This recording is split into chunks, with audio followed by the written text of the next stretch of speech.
కడపలో టీడీపీ అట్టహాసంగా నిర్వహించిన మహానాడు ఒక స్లో ముగిసిందని శాసన మండలి ప్రతిపక్ష నేత బొత్స సత్యనారాయణ ఆగ్రహం వ్యక్తం చేశారు.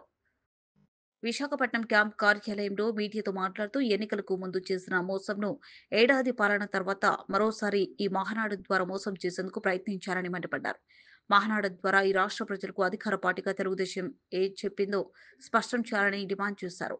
ఏడాది అసమర్థ పాలనలో వైఫల్యాలను కప్పిపుచ్చుకునేందుకు సభ్యత్వ మరచి దారుణమైన భాషతో వ్యక్తిగత దూషణలు చేసేందుకే మహానాడును పరిమితం చేశారని ధ్వజమెత్తారు. చివరికి రాష్ట్రంలో 10వ తరగతి పరీక్షలు రాసిన విద్యార్థులు జవాబు పత్రాలను కూడా సరైన విధంగా మూల్యాంకనం చేయించలేని స్థాయికి విద్యాశాఖను తీసుకువెళ్లిన ఘనత కూడా కూటమి ప్రభుత్వానికి దక్కుతుందన్నారు. మార్కులు వచ్చినాయి. సిగ్గుపడాలా? ఆ కంపారిజన్ ఏంటో నాకు అర్థం అవ్వట్లే. వాస్తవాలు పక్కన పెడదాం. వాస్తవాలు నేను చెప్తాను. 16,700 మంది కరెక్షన్ పేపర్లు వచ్చి కరెక్షన్ జరిపించుకుంటే ఈ సంవత్సరం 16,700 అంతకుముందు వచ్చి ఇంక ఎక్కువ జరిగాయి అని చెప్తున్నారు. ఎప్పుడైనా ఏదైనా ప్రభుత్వ విధానంలో గతం కంటే మెరుగ్గా ఉండాలని కోరుకోవాలి. అంటే మెరుగ్గా ఉండాలని కోరుకుంటే ఇదా? ఇవాళ ఆ పత్రిక అధినాయకులకి ఆ పత్రికకి ఇన్ఫర్మేషన్ ఇచ్చిన ప్రభుత్వంలో ఉన్న నాయకులకి అందరికీ మీ టీవీ ద్వారా తెలియపరుస్తున్నాను.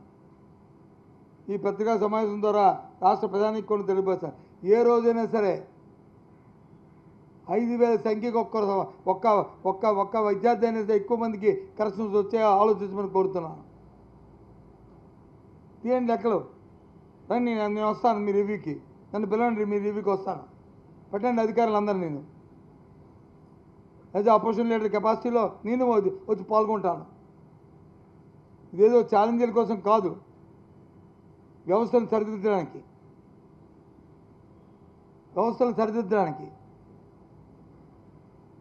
నేను వస్తానని చెప్తుంది.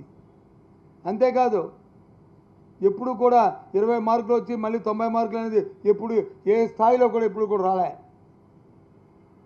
ఏదైనా వస్తే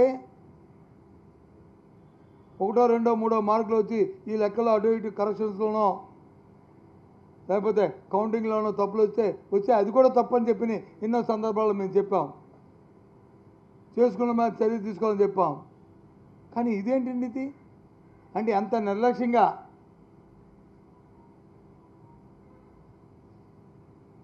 వ్యవస్థలు ఉందనేది దీనికి అర్థం పడుతుంది. మరి ఇది ఎలాగ ఉన్నప్పుడు ఇంకా మహానాడు ఇంకెలాగ ఉంటుందో మనకు తెలుసు. ఏ విధంగా భుజాలు తరుచుకొని, ఏ విధంగా దెబ్బలు తరుచుకొని జై కొట్టుకున్నారో అందరికీ అర్థమవుతుంది. కనీసం దీంట్లో వాళ్ళకి ఇది లేదు, రియలైజేషన్ లేదు. ఎందుకు జరిగింది, ఏ కారణం వల్ల జరిగింది, ఏం జరిగిందని ఎక్కడ టెక్నికల్ మిస్టేక్ ఉందనేది రివ్యూ జరిగిందా అండి ప్రభుత్వంలో?